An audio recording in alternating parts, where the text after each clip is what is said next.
مثلا مثال بسيط أنا دسياني يقول داعي بربراني يقول كسرانية قاعد فوشم ولا قلبي كعم بانك شباب دبتنا بهالله يرير الله فها قعنتا كوشراي براي ميت كم إذا شفتي الله يركبه الله هلك الله يحري شاني أفرتنا عشان مركي كوحد نيت بالله يقفري جبوت الله يقفري دبتنا وحلي دوله وكوشبانت دي بهدنا الله يركبه يروبان لتجي تضباط المعلومات مركي يقول ركب نيت بالله فري دبتنا وحيده ولي ويكوشبانت ما لفتي يريد ولي ما يركب من لكن قعنتي دي بهالكا دافي ويدي و 90 ديجريس وسيدي الله حداي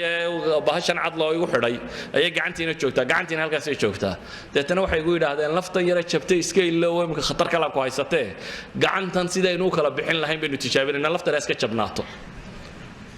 waxba la ima qabtee physiotherapy baa la diray halka dhudhunka iyo muruqa sare xuduudda la igu dhaga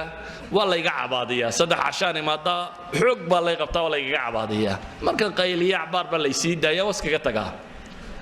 sidii ay maalinba in yar u kala baxayso maalinta bayda gacmaha isku dheerari labadeedii gacmood way sileegeen ma kala gaabna tii lafti kalena waaba iska bogsatay intii tan laga cabaadinay maxaan u jeedaa يعني waxaan uga jeedaa gacantii bini aadamkee shaqada taqaanay sida tan ahayd aan waxba qabin hadii la xidho way hawl gabtaa hadii la xidho sida laga dhigo way hawl gabtaa mushkiladda ina haysataa waxay tahay taaqadii allayna siiyay awoodeeni ayaynu xidhnaa markaas waxa la inaga dhaadhiciyo la inoo sheegay inaan waxba la qaybi karin wax qaybku inuu adag yahay in buuga wax lagu qortaa inay fiican tahay computerka iyo waxaan la isticmaalay inay fiican tahay maskaxdu waa ku damqanaysa dabeetana xad baynu gaadhnay safxadii aan idin lahaa aan qaybno haddaad akhridabada madaxu ku xanuuno oo wareerto qaadiba kari weydo laakiin waxaad u baahan tahay in yar lagu tadriibiyo in yar gacantayda inta la kala furo kale in la kala furo baad u baahantay jirka bini aadamka ahi waa sida loo train gareeyo waa sida loo tababaro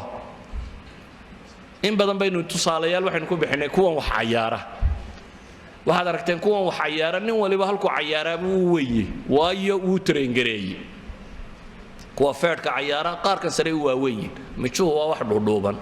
sababtoo waxa weeyaan qaarkan sare loo train gareeyaa kuwa kubadda cayaara mijaha waa weynaada qaarka sare waa wax dhuudhuuban mushaarka marka iska bixiyaan waa feedha yar yar laakiin cagu waa weeyeen waa loo train gareeyay yani qofka bini aadamka meesha la kobciya kobocda